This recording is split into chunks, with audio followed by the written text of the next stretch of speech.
Hello and welcome to the Cove. I'm Lieutenant Colonel Marcus Luciani from the Cove team, and today we're at the Victoria Barracks Sergeants Mess in Sydney. Thank you for joining us. If you haven't downloaded the Cove app and turned notifications on, or followed the Cove on Facebook, LinkedIn, Twitter or Forcenet, then please consider doing that now, as these are the best way to keep across what's happening at the Cove. Today's Cove Talk is balancing demanding civilian and military careers, and our guest is Major Mark Beretta.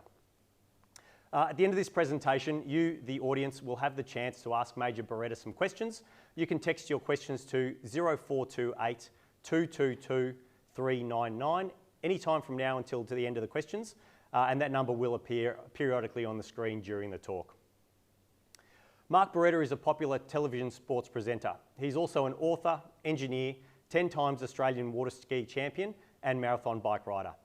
As a current presenter on 7 Network's Sunrise program, he's watched by almost 500,000 Australians every day. In 2019, at the age of 53, Mark joined the Australian Army Reserve as a public affairs officer and is currently posted to headquarters of the 1st Division.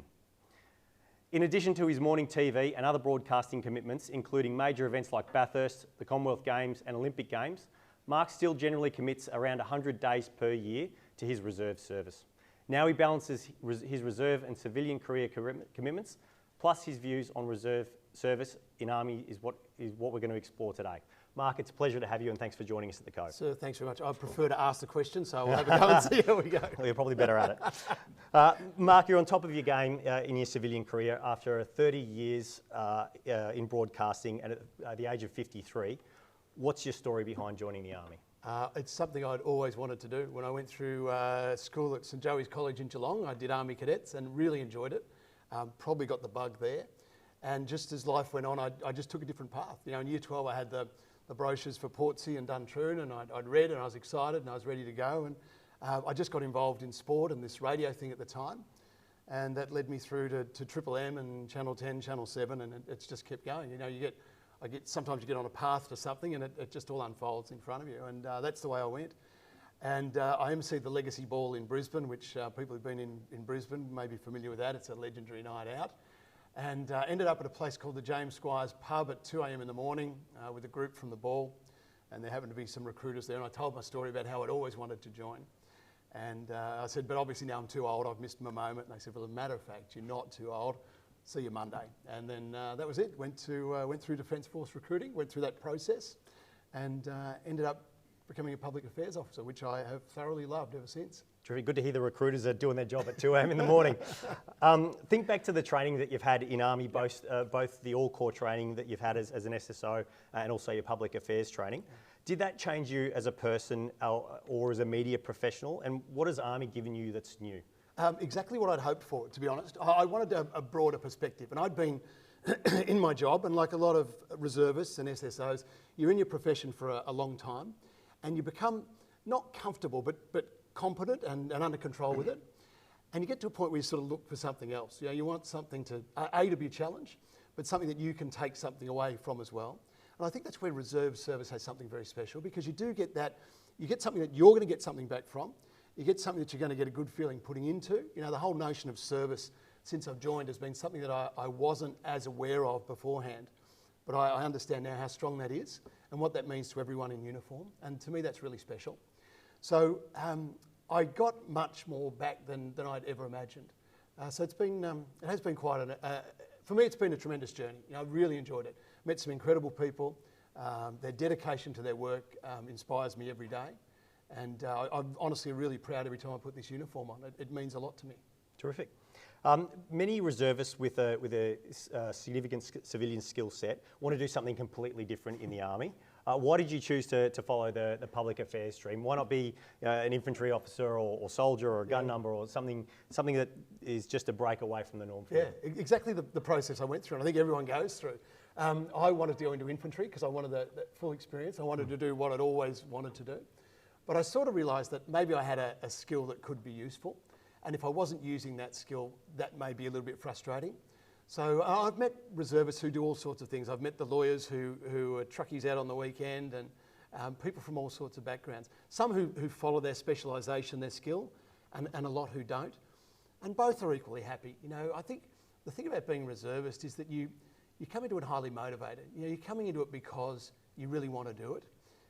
It's something that maybe you have put off from earlier in life that you want to fulfill, as in my case, or you just realise that there's something bigger in the world that you can give back to, that you can help people, and Army certainly gives you the chance to do that.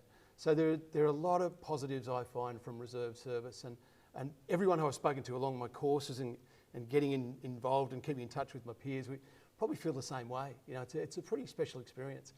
It's incredibly overwhelming coming in, to be honest, because you're coming into an organisation that is very drilled at what it does, and you've got to get yourself up to speed and step into that machine. So that, from a reserve point of view, that's really challenging. To come in cold and try and get your head around what's happening and speak a brand new language with a whole bunch of new terms, learn about ranks and people and who does what and how this whole machine works is really daunting. But it is hugely rewarding the day that it all starts to click.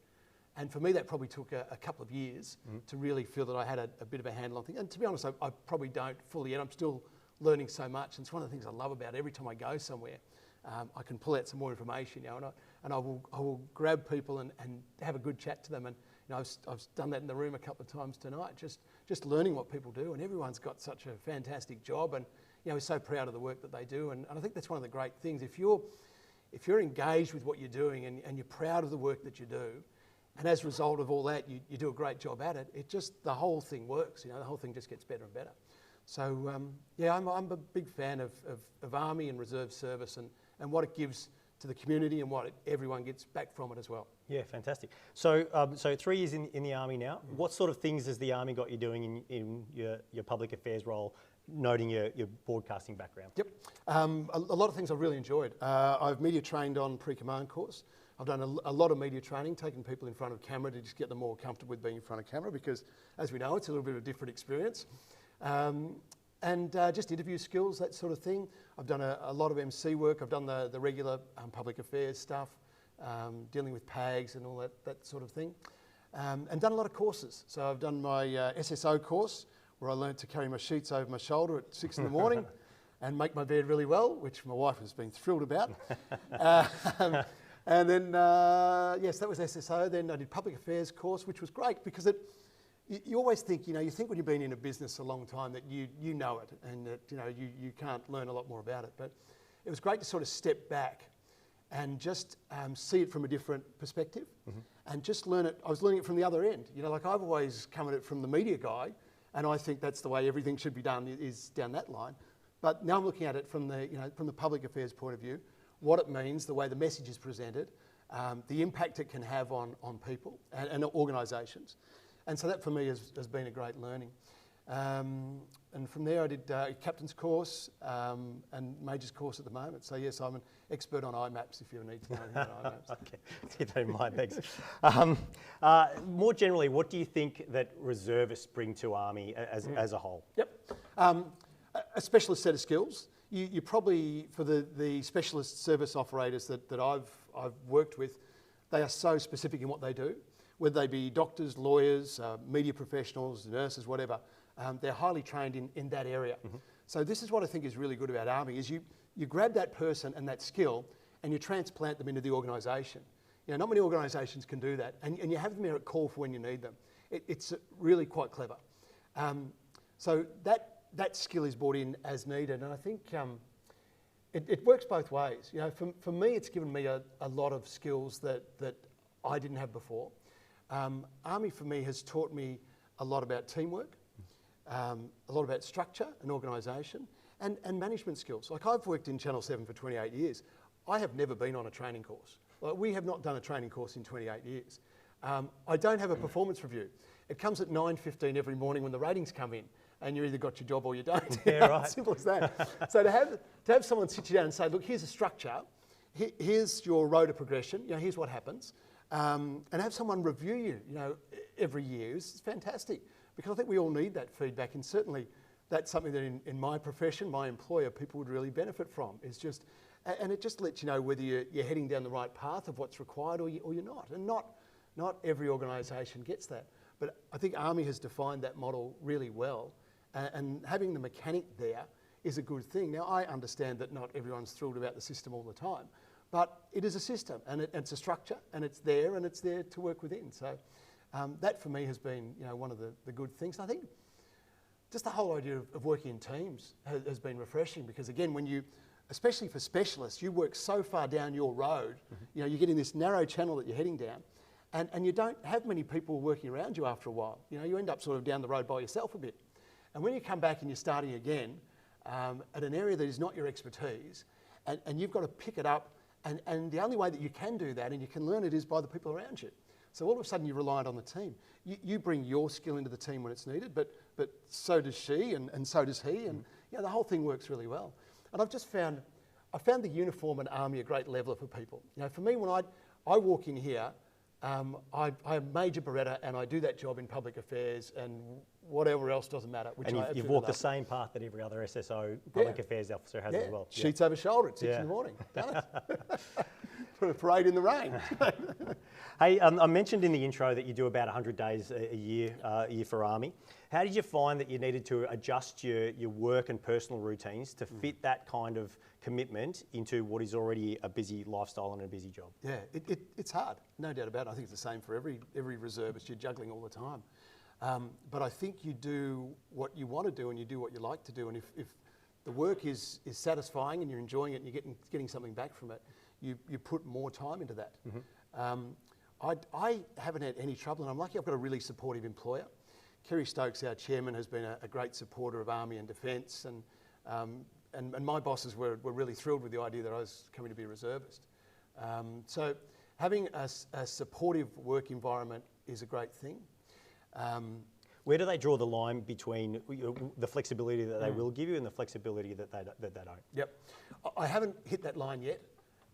I've taken defence leave to do my courses and defence leave when I need it. I've never had anything knocked back to say, you need to be here instead.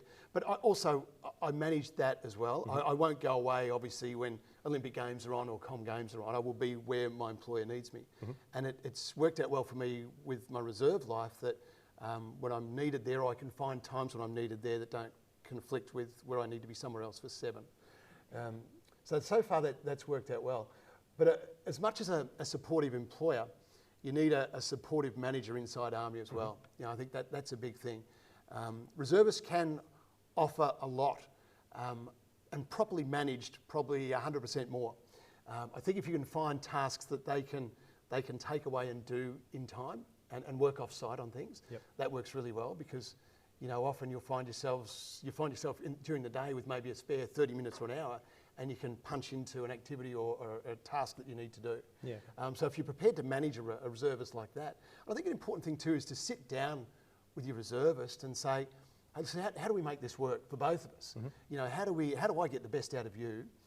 What can I do to help you, manage your time and what you've got to do? Because I think probably one thing I've found in the reserve workforce is that people are highly motivated. They're professionals at what they do. They've reached a level because of their work ethic and their skills and their commitment, but they want something more, and this is fulfilling something else for them. And they will turn that same energy and that same intellect and that same commitment into this job if you can help them steer through it. They will give you the energy, but don't bash them over the head and make it hard for them, I think is probably the message. Do what you can to help your reservists, and I'm sure that you'll get a result and an output from that person that would be pretty impressive, hopefully. Yeah, that's fantastic insight advice. I think that's particularly for the ARA managers who aren't, or those that aren't intuitive or have experienced intuitive. I think that's great advice, because the way you manage your reservists needs to be different to the way that you manage your ARA staff. And I think we need to remember that that the reserve service is not their number one priority; it's their second priority, as it is for you. So, and so it probably works both ways too. We understand that we're hard to manage, that we're a different requirement. So I think most reservists are aware of that, and they understand the pressures that they can put on their managers who are trying to work out how to best use them and manage their time. So, but I think that the best thing is to sit down and have that discussion and have it regularly. Have it every 6 months. How are you going? How are you keeping up with what you need to do? Are you able to keep your time up? How do we get more out of you? And do you want to give more? I think is the big thing too, because quite often people want to do more. I've certainly found that with a lot of the medical professionals that I've come across.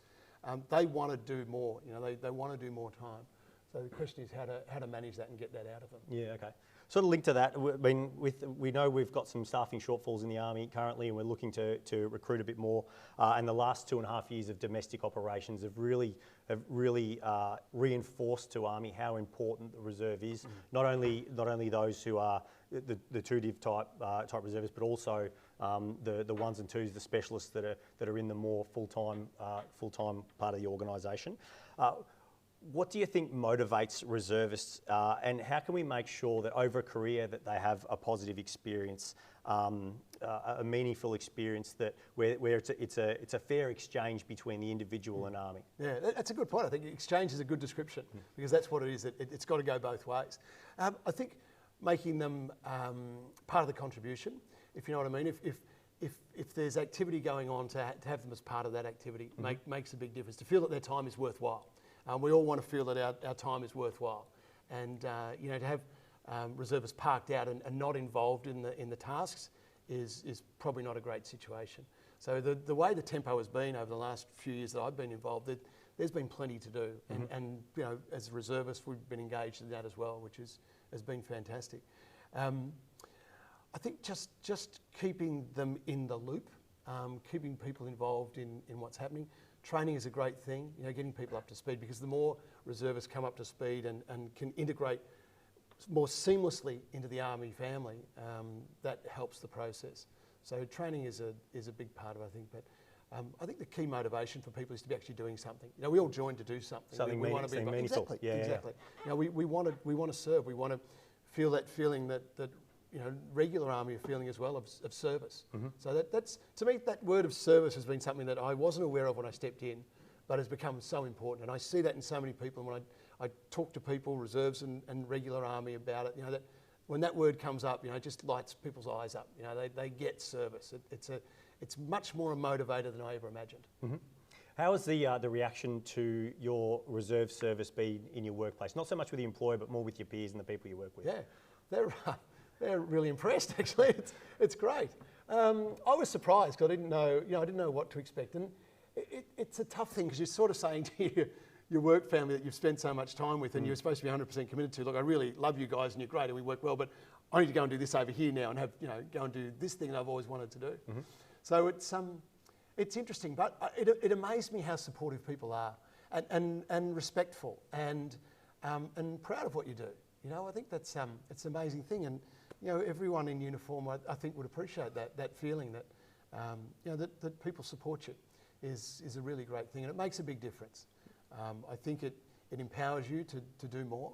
I think it empowers you to train. It empowers you to just be more involved. I think, you know, having support of your workplace and your peers and your family is such an important thing. You know, as we all know, family's a big part of what we do, and you don't do anything without the support of your family. And you know, if you're swimming against the tide, if you're doing it against them, so you've got to get them convinced first. But yeah, no, I think the amount of support for what Defence does, and I think sometimes too, regular Army forgets how much the people of Australia respect Army and what Army does. You know, I think when you've been in for a long time, you sometimes lose track of that. You know, I'm surprised sometimes that people don't have a better handle on what the community thinks about Army and how respectful and the, I guess, the admiration for people in uniform. You know, it's a big thing, and I'm lucky enough because I step between the two that I see it a lot.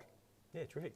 I'm really pleased that you see that, because you know, me, who's been in for over 20 years now, possibly loses sight of that a little bit sometimes, and we do need to remember that.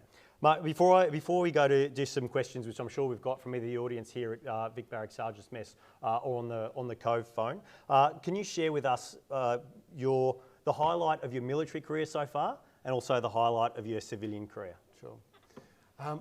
Probably highlight of my military career working wise was emceeing the Chief of Army's handover last week. You know, for me that was a big thing and a wonderful experience to be part of, and something I never imagined I'd be part of. And my other one was probably surviving SSO course, because it was touch and go there for a while. But a great experience, because I think we join as reservists. You join for the Army experience, and boy, you get it. You know, and it's great. You know, we expect that, and it really gives you a taste of Army life and recruit life, and it was a good reawakening I'll call it a grounding. It was very grounding, which was good. And working life, I've been to 13 Olympic Games now with 7. So an Olympic Games in my area of work is the ultimate. So I thought if I could get to one day, that'd be great. So I've been to 13, summer and winter, done every different role probably that you can do at an Olympic Games. I've commentated sports. I've hosted the most watched moment in Australian television, which was when Kathy Freeman ran in Sydney 2000. So my career peaked 22 years ago. It's been smaller audiences ever since. But they'd probably be my couple of moments. We do have a couple of questions coming in from the online audience. We'll start off with, and the first is from Colonel Trent Bernard, who's Colonel training at 9 Brigade with Intuitive. Mark, having been recruited in recent years for your specialist capabilities, what advice would you give to others who are considering a late entry into the ADF? And what do you think the ADF could do to attract other similar professionals? That's a great question. Yep, thanks, sir. I think, firstly, I absolutely would encourage people to join. I'd say do it before, sooner rather than later. I wish I'd done it probably 5-10 years ago, or 5 or 10 years earlier, because I think I'd be so much further down the road now and so much more skilled than what I am at the moment. Still learning so much. How do you encourage people? Look, to be honest, you know this, but the Defence Force recruiting process can sometimes be long and arduous. And I think in a competitive world where we are in the moment for talent, and particularly in this market at the moment, it is really competitive for staff and talent. And if you're letting people slip through the gaps and taking too long to snare them, they're going to grab something else. Yeah. So I think speeding that process up would be a great practical step. I don't know how you do it, and I'm sure there are incredible challenges. I know that they're working on that problem as we speak. Sure. Yep. Having said that, it's probably the best recruiting process I've ever come across. It is so thorough and so good at sitting you down and saying you would be good at this, this, and this. I'd encourage kids who have an interest in defence to just go through the process, just to get a feel for what's possible. But as far as getting specialists in, a lot of it is, I think, is peer generated. It's word of mouth, because those specialists tend to work in such a, as I said, a streamlined area, and they work amongst themselves. But I think that's getting out and about. Certainly amongst the professionals from law and medicine and nursing and public affairs that I've spoken to. People talk at that level, and if they've had a good experience, they'll be the best recruiters. So make sure they have a good experience. Send them out as recruiters. I think we could do more just to spread the word on what reserve service is. We've had as far as I've ever seen, a very generic TV ad campaign, and I love TV ads, they're wonderful, they pay the bills. But it's somehow got to get people more information about what it is and what's involved, what the commitment is, what you get back out of it. And I think something like that is happening at the moment. I think we've got a question from in the room. Do we? Anyone want to ask a question of Mark Beretta here at the Vic Barracks Sergeants Mess? No? Okay, have we got any more online? We're good. We're good. I think we're pretty close to running out of time anyway, Mark. Thanks, Mark, thank you very much for coming and joining us on the Cove today. That's some fantastic insight. I think particularly what you said about how to manage reservists and the unique capabilities that they bring to make sure that that they have a fulfilling career and a fulfilling exchange, I think is really important. So thank you very much for coming on the Cove. Thank you very much for joining us in the Army over the last few years. It's been fantastic having you, and hopefully we'll see a bit more of you on the Cove, sitting in this chair rather than the other way around. You're going to put me out of a job. No, I'm not. I do have a limited edition 2022 Cove coin to say thank you very much, and one of our fancy leather notebooks. So thanks very much for joining us. So you don't get those at Channel 7, sir. That's right. Don't get anything really at Channel 7. Look, before we go, just a reminder to follow the Cove on either through the app, Facebook, Twitter, LinkedIn, or ForceNet. Keep across what's going on at the Cove. There's plenty of good content and plenty of Cove talks and activities coming up in the next couple of months. If you haven't seen it yet, have a look at the 2022 Cove Challenge, which we've just completed, which is on the Cove homepage. Thanks again for everyone out there for joining us at the Cove.